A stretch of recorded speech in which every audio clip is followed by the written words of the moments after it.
February 17, 1968, Helena, Montana. The temperature outside was below freezing. A father was driving past his daughter's apartment complex, just passing through, nothing unusual. Then something caught his eye near the building. A black Labrador running loose in the snow, no leash, no owner. He recognized the dog immediately. It belonged to his daughter Pamela. He pulled over, walked to the apartment door, knocked. No answer. He knocked again. Still nothing. He told himself she had probably already left for work. He took the dog and drove away. He had no idea that on the other side of that door, his daughter's life had already ended. To understand what was lost that morning, you need to understand who Pamela Dorrington actually was. She was just 19 years old. Born and raised in Helena, she had built her entire world here. But she wasn't someone who planned to stay small.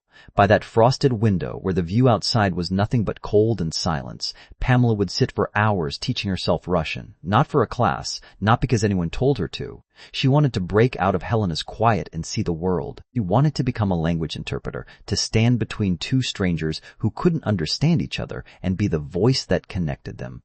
A 19-year-old girl in a small Montana town, dreaming in a language most people around her had never even heard spoken.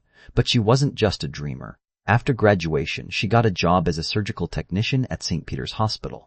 Precise, high-pressure work, the kind where being unreliable even once can cost someone their life. Pamela was never unreliable, not once. She had a black Labrador she treated like family. She had a horse. She cared for things quietly, deeply, without needing anyone to notice. And she was ready for independence. So she moved out of her parents' house and into a second-floor apartment with her cousin Mary, who worked at the same hospital. Two young women, a fresh start, a new chapter. That apartment was supposed to be the beginning of everything. The night before she disappeared was completely ordinary. February 16, 1968, a Saturday evening.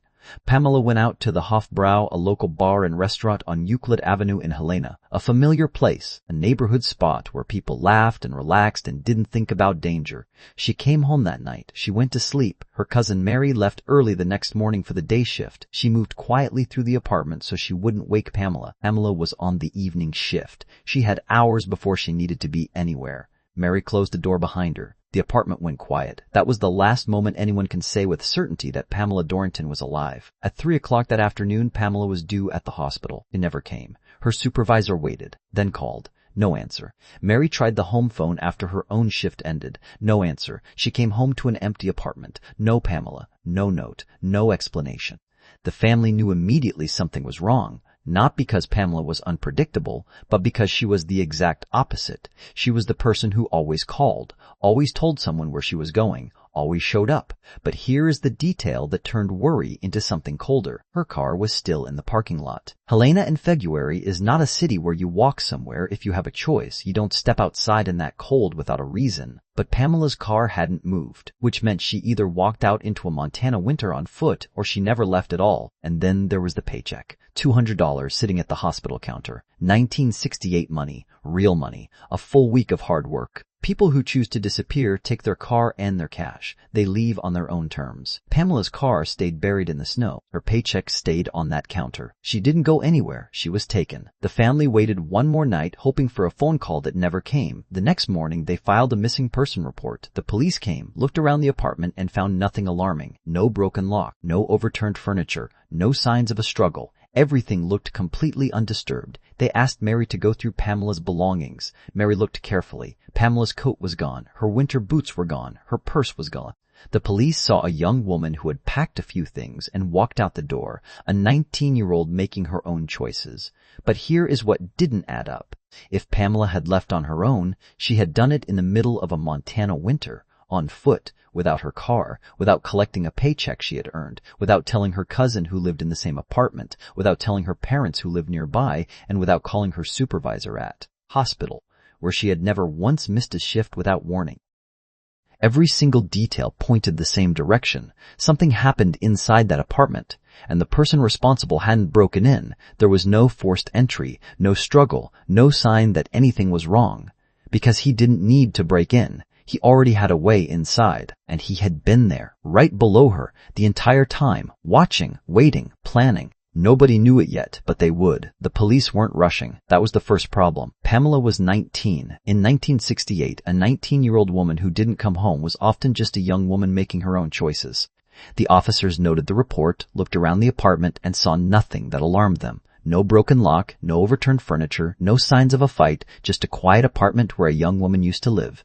They asked Mary to check Pamela's belongings. Coat, gone. Winter boots, gone. Purse, gone. Terry cloth robe, gone. To the police, it looked simple. A girl packed a few things and left. It happened, but 2 days passed. Then 3. No phone call, no sighting, no word. The family kept pushing. And finally, the police started moving. 2 days after Pamela disappeared, the Lewis and Clark County Sheriff's Office launched a full search operation. 30 kilometers in every direction from Helena. Fields, forests, frozen riverbanks, bodies of water locked under February ice. Volunteers spread across the city handing out flyers. Family members stood on street corners in the Montana cold, showing strangers a photograph of a smiling 19-year-old and asking if anyone had seen her. Nobody had. The sheriff brought in officers on horseback, not for show, but for practical reason. Deep Montana terrain in winter is not accessible on foot or by patrol car. A rider on horseback can see further, cover more ground, and, the sheriff explained to reporters, a horse can detect the scent of a body and signal it through its behavior. Think about what that tells you about what they were already expecting to find. They searched for a full month. The zone expanded to 50 kilometers. Over 100 people connected to Pamela were interviewed. Some were brought in for polygraph tests. Every test, every interview, every kilometer of frozen Montana ground. Nothing. At the end of March, the sheriff made the call. The search was suspended. The case didn't close, but it stopped moving. And in 1968, a case that stops moving has a way of staying stopped forever. Then, in April, something strange happened. A patrol officer in Great Falls, a city 100 kilometers from Helena, pulled over a car for speeding. Routine stop. He checked the driver's license, issued a warning, and let the woman go. Later that evening at the station, a colleague reviewed the report. The license the woman had shown, it was issued in the name of Pamela Dorrington. The officer was asked to describe the woman, her appearance, her build, her face, his description. It could have been her. For one brief moment, the family had something they hadn't felt in 2 months. Hope. But then came the questions that made everything darker. If Pamela was missing, truly missing, then who was this woman, 140 kilometers away, using her identity? Was it Pamela herself, somehow alive, somehow in trouble, trying to surface without being found? Or was someone else carrying her license, someone who knew exactly what had happened to her and was now playing a sick game with the people looking for her? Police tore through Great Falls. They searched for that car. They searched for that woman. She had vanished completely, like smoke in the Montana wind. No plate number, no follow-up address. One patrolman's memory of a 40-second traffic stop, a moment of hope that became the biggest dead end in the entire investigation. And the family was left with something worse than nothing, because nothing at least doesn't raise questions. This raised 100 and answered 0. Spring came. The snow began to melt. And on June 13, 1968, nearly 4 months after Pamela disappeared, a custodian was doing his morning rounds near the boat dock at Gates of the Mountains Marina on Holter Lake. He noticed something in the water. He looked closer. He called the police. Officers arrived and recovered what had been floating near those docks. It was a tragic, partial remains of a human body, a heartbreaking fragment of a life cut short. The pathologist's examination began. The remains belonged to a woman between 17 and 23 years old. Time in the water, consistent with approximately 4 months. Height estimate matched. Age matched. Timeline matched. And then the pathologist noted something that made the room go quiet. The pathologist's examination confirmed the worst. The remains showed clear signs of an incredibly violent and targeted attack. This was not a rushed disposal. It carried the chilling marks of someone acting out a dark, calculated fantasy. Then came the clothing found alongside the remains. Detectives brought those items to Pamela's family. They looked carefully. Her parents, her sister, the clothes were similar to things Pamela owned. But 4 months in cold water and mud had destroyed any certainty. Colors had faded. Fabric had broken down. The items looked like Pamela's, but after what the water had done to them, no one could say with absolute certainty that they were. And in 1968, certainty was everything, because certainty was all they had. There was no DNA analysis, no genetic testing, no forensic technology that could look at a partial torso and say a name with legal authority. Without a face, without fingerprints, without the rest of the body, the law could not make a formal identification. Divers searched the lake. They searched the Missouri River. They looked for the missing parts. They found nothing. Everyone in that room knew the truth. The sheriff told reporters the remains almost certainly belonged to Pamela Dorrington, but knowing and proving were two completely different things. All their hands were tied. 1 year after Pamela's disappearance, the sheriff contacted a psychologist in Detroit who specialized in violent crimes. The psychologist reviewed everything, then gave his assessment. The person responsible was driven by a deep psychological obsession. This dark compulsion was the primary motive, not robbery, not a personal grudge, something much darker. And because of that, the psychologist said, this person would not stop. Detectives should expect more victims. But the part that truly disturbed the room was this. This person, the psychologist said, was completely capable of hiding his true nature, of living what looked like a perfectly ordinary life, of being a neighbor, a colleague, a friendly face, someone nobody would ever suspect. Then he said something that would take exactly 15 years to prove true. This man will strike again. Police had a list of suspects. One name had been on it since day one, someone who had the opportunity, who knew Pamela's schedule, who had access. But without a single piece of evidence, no judge would look at the case. No arrest could be made. That man walked free. And just as the psychologist had warned, 15 years later, the wolf hunted again. Every case on this channel is not just a story. It is weeks of digging through records, tracking down forgotten details, and piecing together the lives of people who deserve to be more than just a name in a cold case file. If you believe these stories deserve to be told, hit like, subscribe, and tell us in the comments which moment from today's case hit you the hardest. More solved cold cases are waiting for you in the description below. Now, let's get back to the truth. The detectives had a suspect list from day one. One name on that list never moved. It stayed there, year after year, circled, reviewed, revisited, and never acted upon. Because acting on a name without evidence isn't justice, it's just noise. His name was Courtney Atlas, and he had been living on the first floor of Pamela's apartment building, directly below her, the entire time. Think about what that means for a moment. Every morning Pamela woke up and walked across her floor, he heard it. Every evening she came home from her shift at the hospital, he knew it. The routines of her life, when her cousin Mary left for the day shift, when the apartment went quiet, when Pamela was alone, all of it filtered down through the ceiling above him. He wasn't a stranger who had watched her from a distance. He was 20 feet below her, every single day. Detectives noted him early. He had the opportunity. He potentially had access. A landlord in those days often kept spare keys, and he had spent months learning the rhythms of that apartment without anyone thinking twice about it.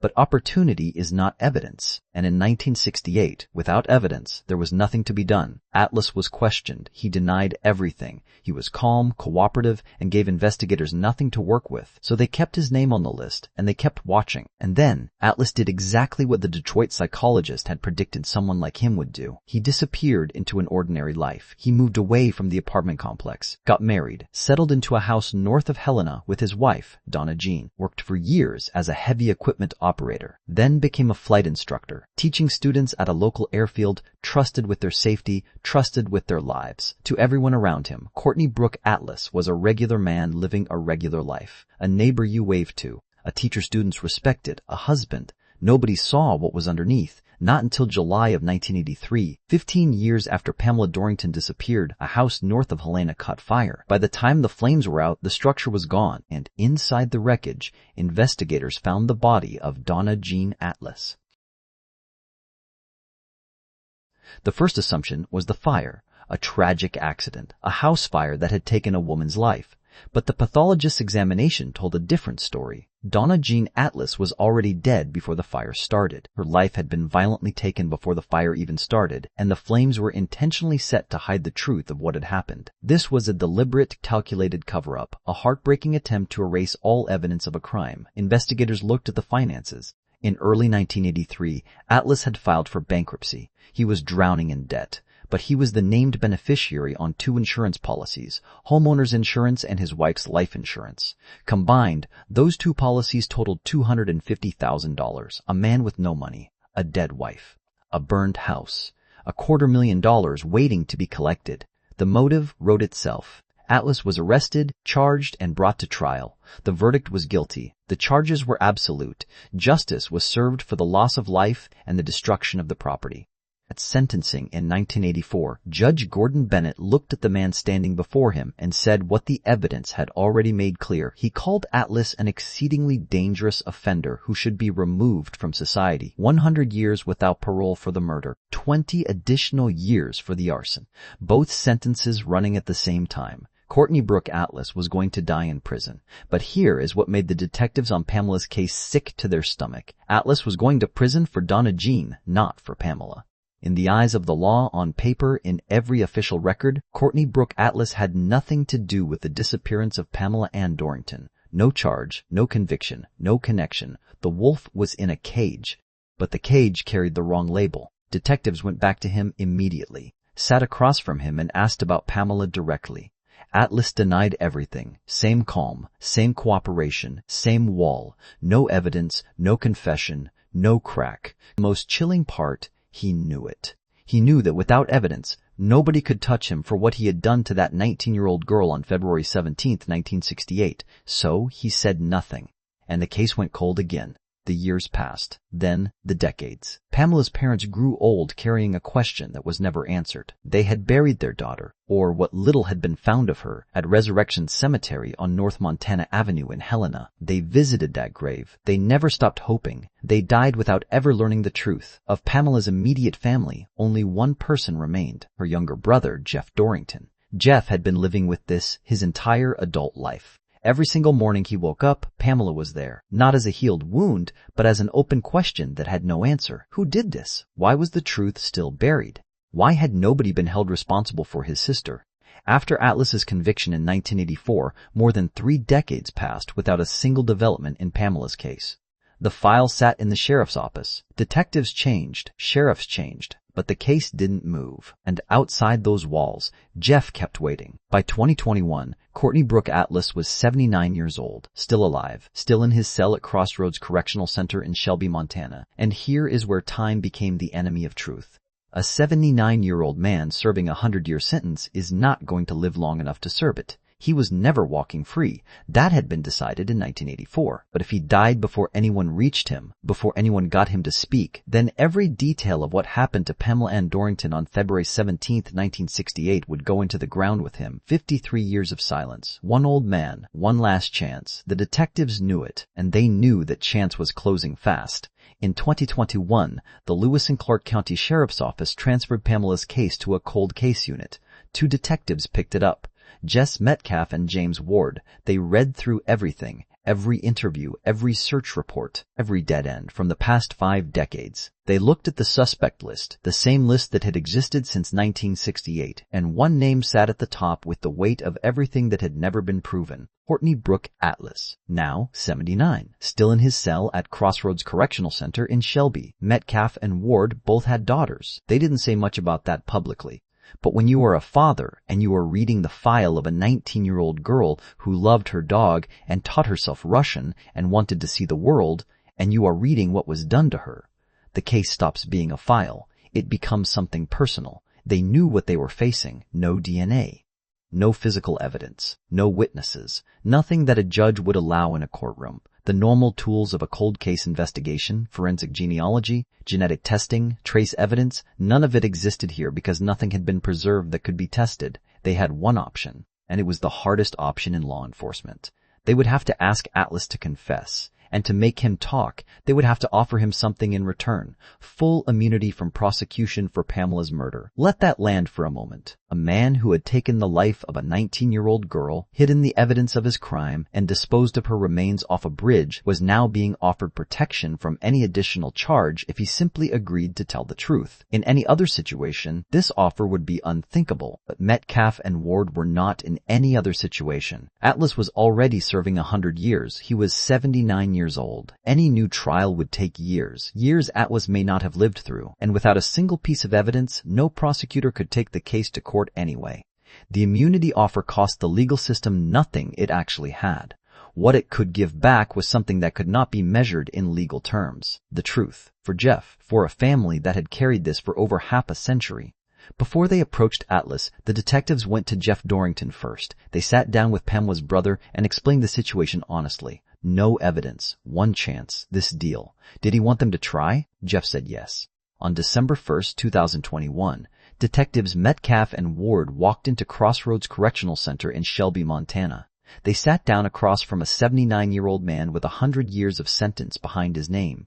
They presented the offer, immunity in exchange for the full truth. Atlas agreed, and then, for the first time in 53 years, the silence broke. He said he had planned it in advance. He had spent months watching, learning when Mary left for her shift, learning when the apartment above him went quiet, learning when Pamela was alone. On the morning of February 17, 1968, he called Pamela on the phone. He told her there was a water leak in her apartment that needed urgent repair. Pamela had no reason to doubt him. He was her landlord. He was the man downstairs, someone she passed in the hallway every single day. He opened the door. The moment he was inside, he attacked her, taking her life within moments. He then carried her downstairs to his own apartment, completing the horrific plan he had been designing for months. This, he admitted, was the sole driving force behind his actions. The Detroit psychologist had identified it 15 years before Atlas was ever caught. He had been right about everything. Atlas then placed her body inside a barrel. He carried the barrel to his car. He loaded it in. And then, and this is the moment that makes everything go silent, he drove to the airfield. He parked the car outside. He walked in, and he taught his flight lessons. Student after student, hour after hour, the trusted instructor, calm and professional, teaching young people how to navigate the sky, while Pamela's body sat in a barrel in the parking lot outside. When his last lesson ended, he drove to the lakeside area near Hauser Lake. There, he took horrific steps to ensure the evidence could never be easily found, concealing her remains back inside the barrel before moving again. Then he left. He went to a meeting. He came back later that night. He drove to York Bridge over the Missouri River, northeast of Helena. He threw the barrel off the bridge. He said he believed it broke open when it struck a bridge support on the way down. That was how parts of Pamela Dorington ended up in that water. That was what the marina custodian found floating near the docks at Gates of the Mountains on June 13, 1968. The rest of her was never recovered.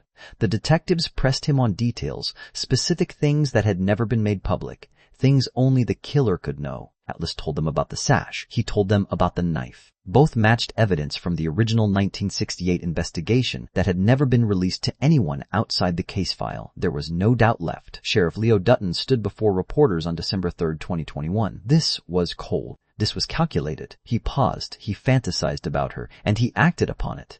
Atlas told the detectives he had found God in prison, that he wanted to clear his conscience, that he felt remorse. 53 years of remorse that stayed completely buried, until two detectives placed an immunity letter on the table in front of him. This was not a changed man sitting in that room. This was the same wolf who had spent months watching a 19-year-old girl through a ceiling, patient, calculating, waiting for the right moment.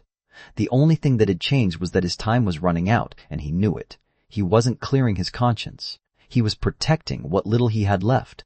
Jeff Dorrington received the news. The brother who had woken up every single morning for 53 years with his sister's name somewhere in his thoughts. He finally had his answer. He said this, "It's very emotional, but it has been a relief.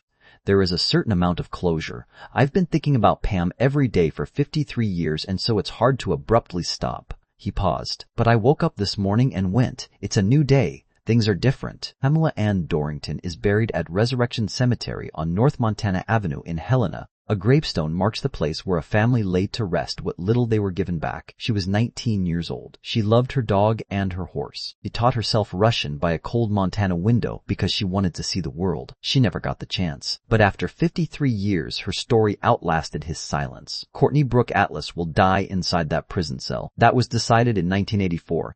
But before the truth goes with him into the ground, this case leaves behind questions that don't have easy answers. He was a flight instructor, a neighbor, a landlord, the kind of person parents trusted with their children's lives, the kind of person Pamela trusted enough to open her door to. If someone this ordinary can carry something this dark for over 5 decades without anyone seeing it, then how well do we ever really know the people closest to us? Detectives Metcalf and Ward were both fathers of daughters. They said the case became personal because of that. And it was that personal connection, not technology, not forensics, not DNA, that finally broke 53 years of silence. So ask yourself this. Does justice truly become complete only when the person fighting for it has their own reason to care? And then there is Jeff, a man who carried his sister in his thoughts every single day for 53 years. He said things are different now. He said it felt like relief. But does knowing the truth after half a century actually heal the wound? Or does finally understanding exactly what happened make the weight even heavier to carry? Leave your thoughts in the comments. Pamela deserved better, and she deserves to be remembered.